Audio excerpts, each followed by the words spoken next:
Off-the-shelf CAR Ts are really, I think, the new kids on the blocks which are now developed. We made huge steps on having now in all our clinics FDA and EMA approved CAR Ts for lymphoma and leukemia. But of course, the time until we get these products is quite long.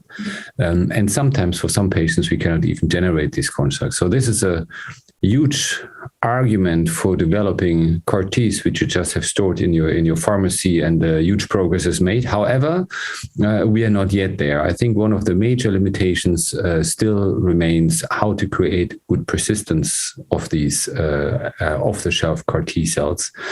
And it will need a couple of years to find techniques and maybe also regimens associated with the application of these allo CAR T to really implement them in the clinic. But exciting stuff going on. So I can only ask everybody to join this interesting field.